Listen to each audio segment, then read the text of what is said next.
Now that we are through with our brief discussion of deductive and inductive arguments, let's go to another interesting topic, which is the fundamental laws of thought in logic. Now, when people hear the word law, the general impression is law as dealt with by lawyers. And these are the kind of things you find in constitutions of various countries, in the statutes, the product of legislation or proclamation by those who are authorized to do so in different communities. There's also a conception of law in science. We talk about the law of gravity, the law of chemical combination, Newton's laws of motion. Those are statements of regularities that are discovered and are discoverable through thorough investigation of nature. Now, when we talk about laws in the context of the fundamental laws of thought in logic, we are saying something slightly different from law as understood in science, and then very different from law as understood within legal circles. Now, when we talk about the fundamental laws of thought in logic, the major thing to understand here is that we are talking about those basic presumptions and presuppositions that underpin any correct reasoning or thinking or thought. In other words, whenever anybody reasons correctly or logically, there are certain fundamental principles that are implicit in that reasoning. That is what is meant by the fundamental laws of thought in logic. Most human beings, when they reason correctly, they don't bother about the fundamental principles that underlie that their correct reasoning. It's just like somebody who drives a car. The person may know next to nothing about the engineering, the physics, the investigations of chemicals that went into the design and manufacture of that car. But when he or she drives the car, the car itself must obey the basic laws of physics and chemistry. Similarly, when somebody reasons correctly, he or she does not have to be conscious of the basic principles that underpin that reasoning. It is the job of the logicians to tease out those principles. There are so many of them, but in general, at this level, 3 of them are discussed in most introductory textbooks of logic.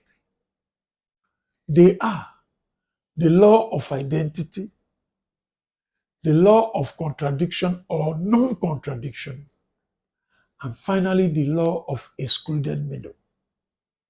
We will take them one by one briefly, beginning with the law of identity.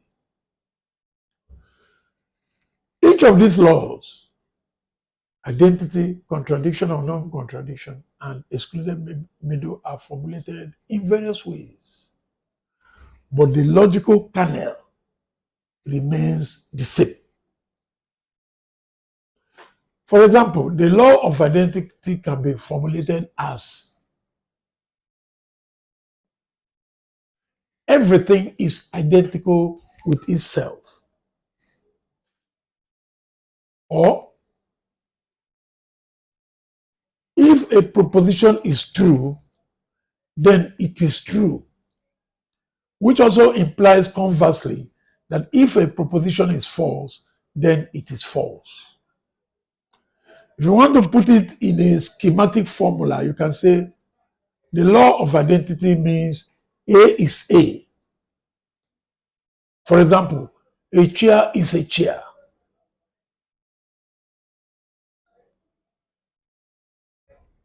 A table is a table.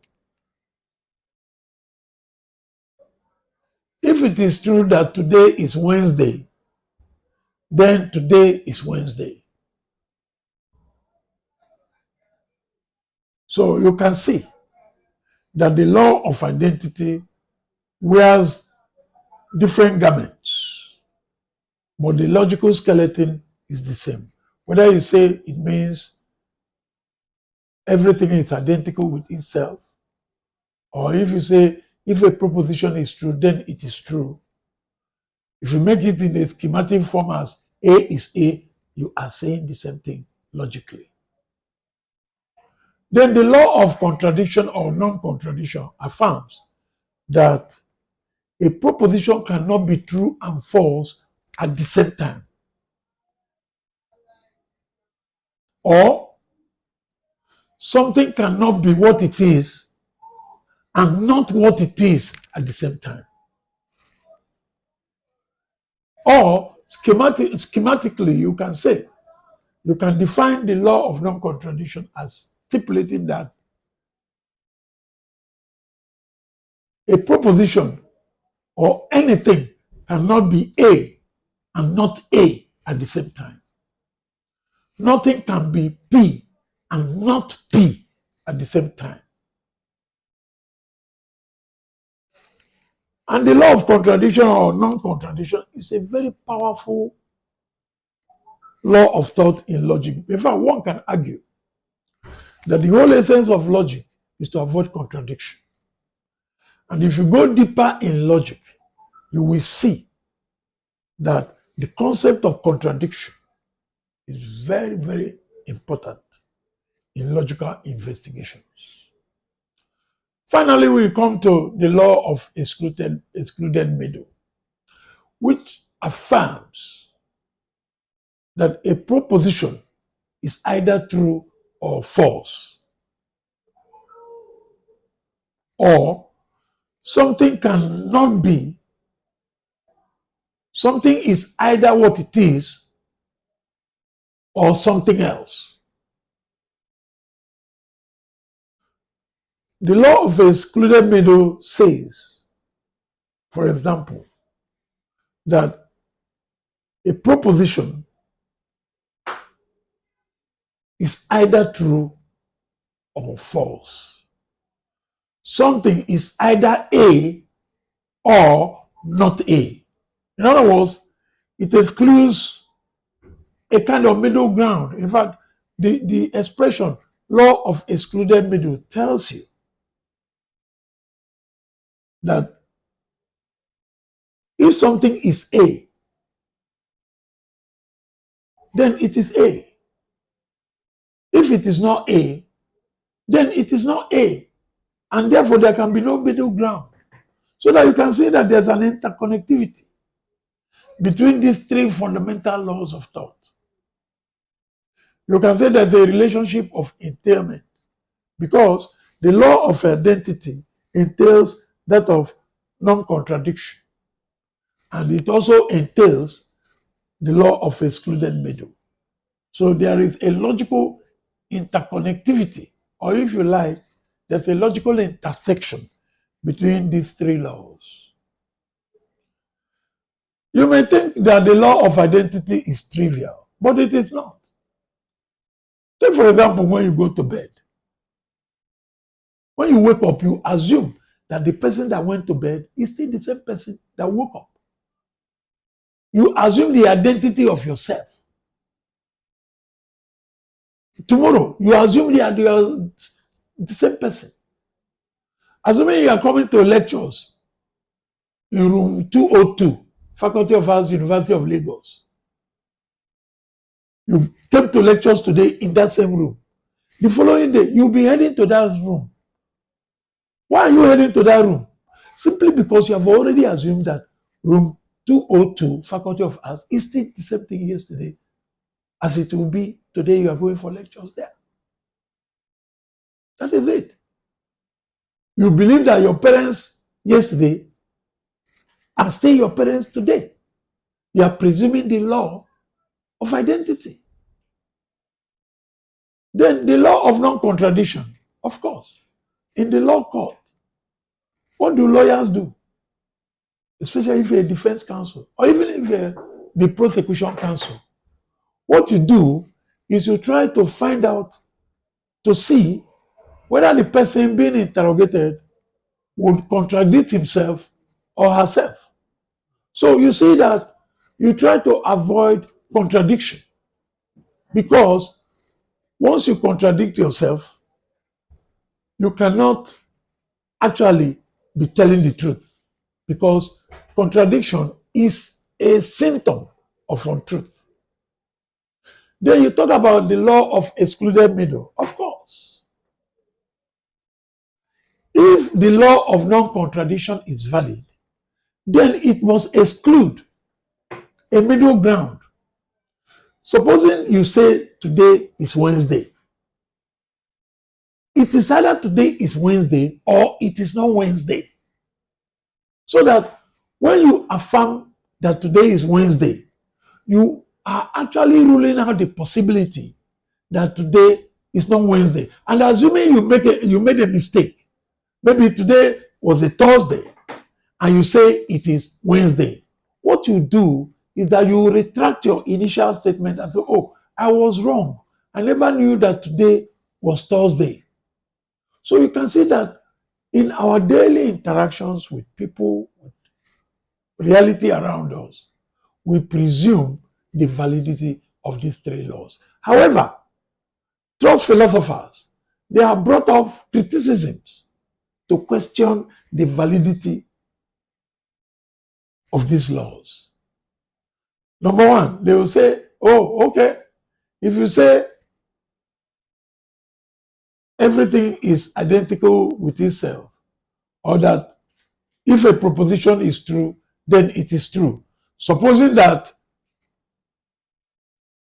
the proposition, a bottle of Coke sold for 30 naira, that proposition might have been true years ago, but right now that proposition is false. So how can you say that if a proposition is true, then it is true? Those who criticize the law of identity with this kind of argument forget that if you put the appropriate qualifiers, the proposition a bottle of Coke sells for 30 kobo or 30 naira will remain true forever. Supposing, for example, a bottle of Coke sold for 30 naira in 1990, and I said in 1990 a bottle of Coke sold for 30 naira in Nigeria, that proposition will remain true forever as long as you add the qualifier 1990 Nigeria. So a bottle of Coke sold for 30 naira in Nigeria will remain true forever, just as it will remain true that a bottle of Coke in 2024 in Nigeria sells for 300 naira. In the next 1 billion years, that proposition will remain true. Nothing will change it. Then when you come to the law of contradiction or law of non-contradiction, those who belong to the Marxist school of thought will tell you that contradiction is necessary for progress. That without contradiction, then the society will remain stagnant. And they will tell you that it is the contradiction between the capitalists, those who own capital, and then those who work for them, the laborers, the workers, that leads to social revolution. Therefore, you have contradictory tendencies, and it is these contradictory tendencies that actually lead to revolution, to societal progress.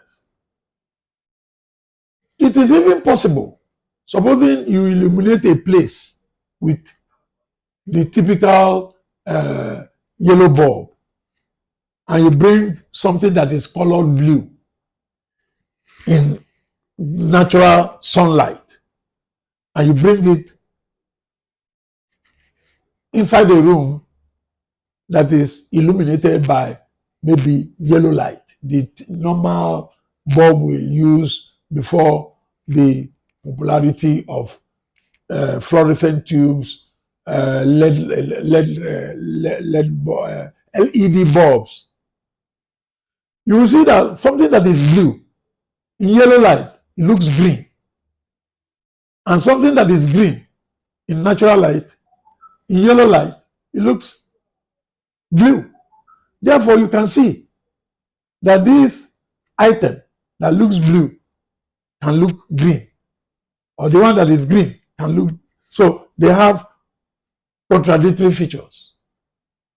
But those who argue this way are using the notion of contradiction in a different manner than the technical sense in which the logician is using it.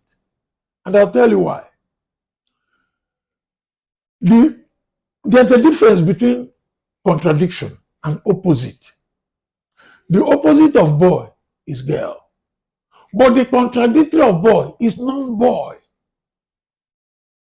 So that you have opposing tendencies does not mean that contradictions are allowed in logic. In fact, the contradictory of the capitalist is not the worker, it's the non-capitalist.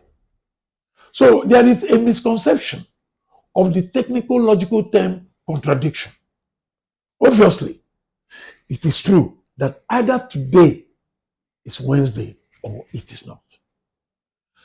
So regarding the fact that something that is blue in natural light can look greenish in yellow light, it's very explainable. The contradictory of blue is not green. The contradictory is what? Non-blue.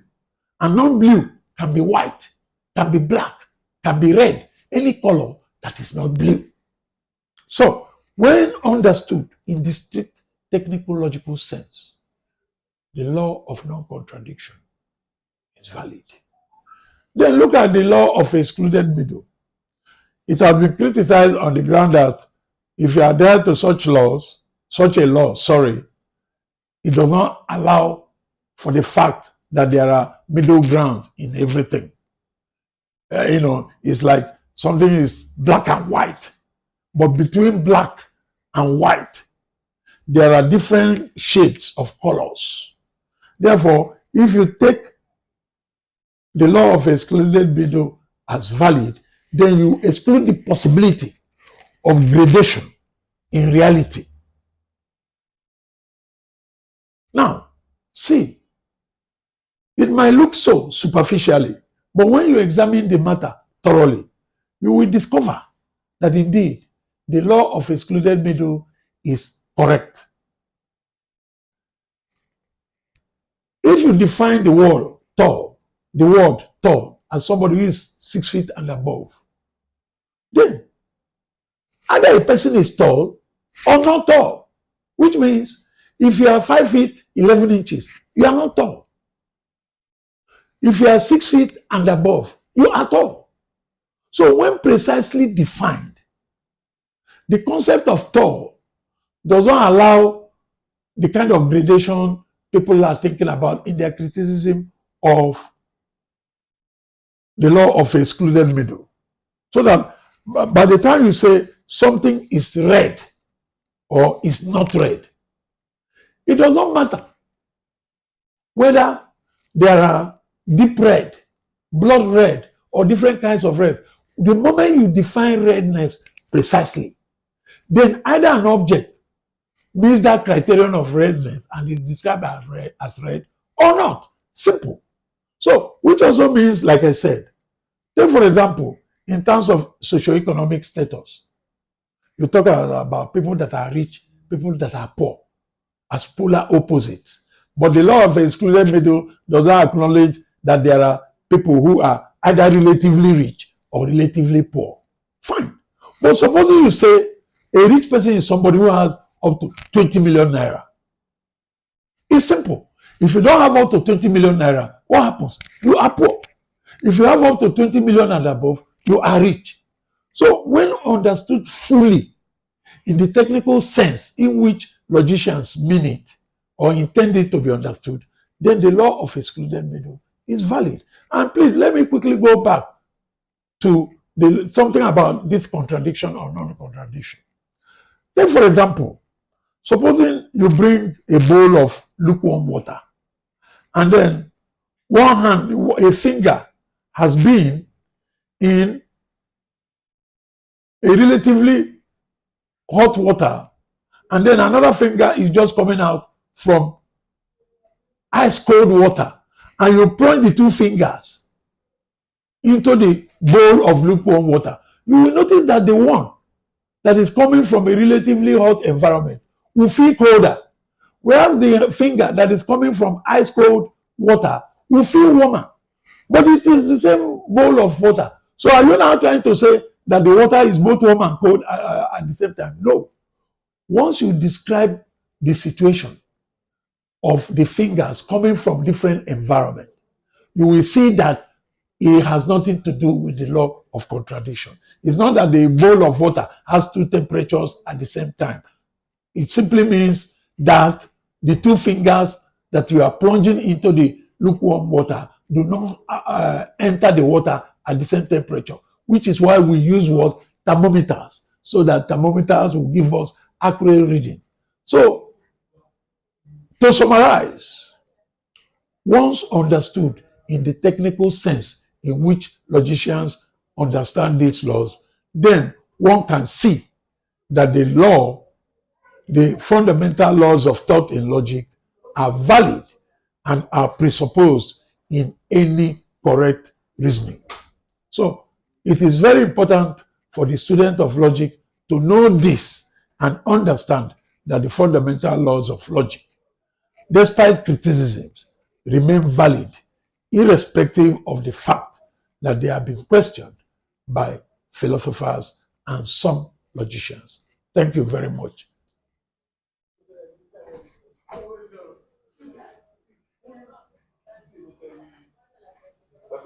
I'm finished now.